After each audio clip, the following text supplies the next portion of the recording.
आ जाओ। समानांतर चतुर्भुज,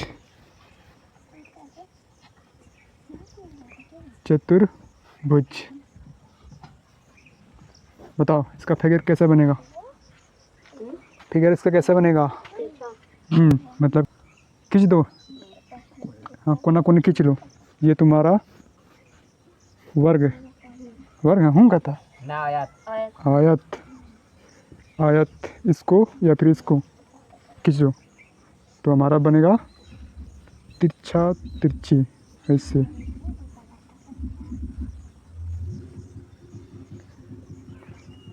कोई दिक्कत नहीं। आओ, ये हो गया समानांतर चतुर्भुज का फिगर।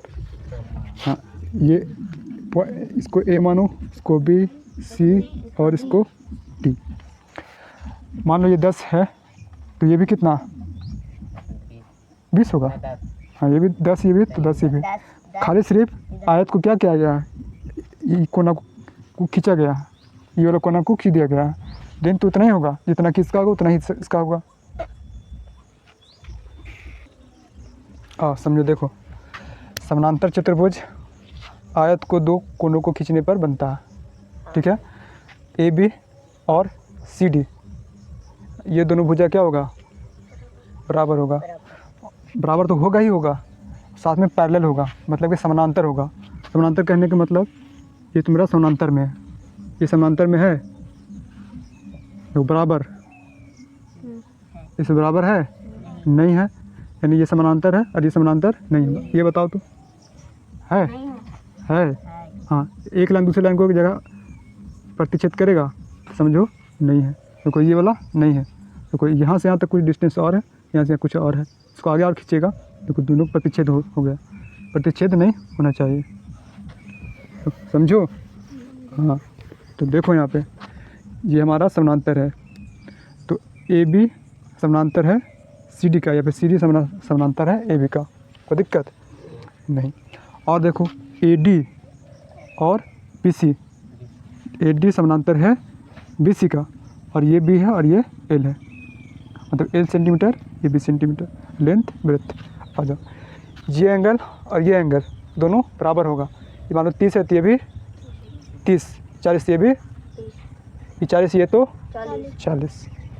और ये एंगल और ये एंगल, ये कोना और ये कोना दोनों बराबर होगा। आ जाओ, ये कोना और ये कोना बराबर होगा। ये 30 तो ये भी 30, ये 10 तो ये भी 10, ये 50 डिग्री ये भी 50 डिग्री, कोई दिक्कत नहीं। बताओ इसमें आयत है ना, एम एन ओ पी, इसमें विकर्ण कौन कौन सा होगा? आयत में विकर्ण कौन कौन सा होगा? एम और ओ, पी और एन, तिरछा तिरछी विकर्ण कहलाता है। इसमें विकर्ण कौन कौन सा होगा? हाँ, ए सी बी डी या फिर डी बी। तो ए सी और बी डी क्या है, विकर्ण होगा। हाँ, इस वाले लाइन को D1 और इस वाले लाइन को D2 माने हैं, कोई दिक्कत नहीं। चलो देखो समझो यहाँ पे फिर ओ बी और ओ डी, कोई ये बीच वाला पॉइंट को ओ माने है, मिड पॉइंट है। किसका मिड पॉइंट है? तो ए डी का और ए सी का है, ठीक ना। देखो इसका मिड पॉइंट कहाँ पे होगा, जहाँ बीचों बीच इसका बनेगा। मान लो यहाँ पे 10 है टोटल, तो बीच में कहाँ बनेगा, यहाँ से यहाँ 5, इधर 5 बीच में बनेगा। तो उसी तरह बी डी और ए सी का मिड पॉइंट एक ओ हमने लिया, तो यहाँ से यहाँ तक का लेंथ ओ डी और ओ बी, ओ डी और ओ बी देखो बराबर होगा। यहाँ से यहाँ तक 5, यहाँ तक 5 होगा। ए सी का मिड पॉइंट ओ, यानी कि ओ ए बराबर होगा ओ सी का, ओ ए बराबर होगा ओ सी का। तो हमने यहाँ पर लिख दिया है कि ओ इज मिड पॉइंट, किसका मिड पॉइंट ए सी और बी और डी का है। मिड पॉइंट मतलब बीच वाला पॉइंट जहाँ बन रहा है वही मिड पॉइंट। और क्षेत्रफल देखो, एरिया ऑफ त्रिभुज ए बी सी, त्रिभुज ए बी सी, देखो ए बी सी ये वाला ना, ए बी सी बराबर होगा त्रिभुज ए सी डी का, या फिर डी ए सी, जिधर मन करता है उधर घुरा दो। ये दोनों आपस में बराबर होगा। और क्या बराबर होगा, ये जितना होगा उतना ही होगा, मतलब कि बी बी डी सी बराबर होगा बी डी ए का, ठीक है ना। देखो ए सी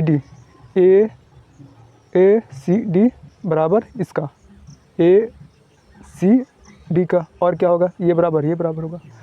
तो एरिया ऑफ त्रिभुज A B C D A D B त्रिभुज डी सी बी बराबर होगा हाफ ऑफ इसका आधा। अच्छा, त्रिभुज of A B C D का आधा। Area of A O B, देखो ए ओ बी ये वाला, ठीक, ये बराबर होगा इसका और ये बराबर होगा इसका। तो कितना होगा 1/4, ये निकालना है। तो पूरा का 1/4 कर दो, ये निकल जाएगा। पूरा देवल रहेगा 10 का आधा 4, जो आएगा वो हमारा सेंटीमीटर स्क्वायर। तो 1/4 चतुर्भुज of A B C D. कोई दिक्कत? परिमाप कैसे निकालेंगे? आज के परिमाप कैसे निकाल देते हैं? इसको जोड़, इसको जोड़, इसको जोड़, इसको जोड़, तो कितना लंबा है इसको तोड़ करके वो चीज़, ठीक है ना। तो इसमें भी सेम टू सेम वही चीज़ निकलेगा। यहाँ से 10, 5 सबको जोड़ दो। तो एल प्लस बी बराबर 2 इंटू एल प्लस बी। आए तो फार्मूला। अब निकालना है एरिया, इसका क्षेत्रफल निकालना है, ठीक है। तो इसका क्षेत्रफल क्या होता है? एल यहाँ पे है, बी यहाँ पे है, तो एल इंटू बी है ना जी। तो गुना कर देते हैं। इसका क्या निकलेगा? इसका निकलेगा 1/2 और d1 इंटू d2, ठीक है। कब निकलेगा? जब इसका विकर्ण देवल रहेगा। ये 10 है, ये 5 है, तो 1/2 इंटू 10 इंटू 5, 5 25 सेंटीमीटर स्क्वायर निकल गया। समांतर चतुर्भुज का क्षेत्रफल निकल गया। कोई दिक्कत नहीं? चलो इसके आगे और चलते हैं, थोड़ा सा, ज़्यादा नहीं।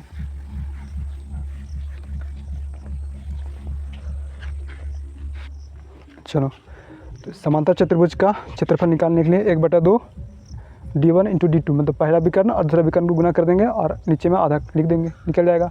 या फिर ये भी, इसे भी निकल जाएगा। एरिया ऑफ BH1 और LH2, ठीक है ना। यहाँ से यहाँ तक का लेंथ और यहाँ से यहाँ तक का लेंथ रहेगा देखो। तो BH1 यानी कि L हमारा अभी हमारा, तो BH1 LH1, ठीक है ना। चलो, या फिर और निकाल सकते हैं। किससे निकालेंगे? हीरोइन का फार्मूला रचेंगा। हाँ, ये ए बी सी डी और त्रिभुज ऑफ ए बी डी बराबर, हीरोइन का फार्मूला कौन बताएगा? S minus A, S minus B, S minus C, जहाँ एस बराबर A plus B plus C बटा में 2 कर। इससे भी निकल जाएगा, ये निकल जाएगा। जितना ये निकलेगा उतना ही ये होता है।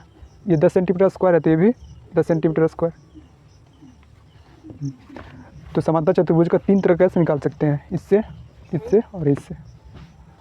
मान लो दे रहेगा 5, 3 और ये 2, तो निकल जाएगा। ये निकालेंगे, फिर ये निकाल देंगे, तो ये एक निकालेंगे और 2 से मल्टीप्लाई कर देंगे, ठीक है। तो आज यहीं तक समांतर चतुर्भुज।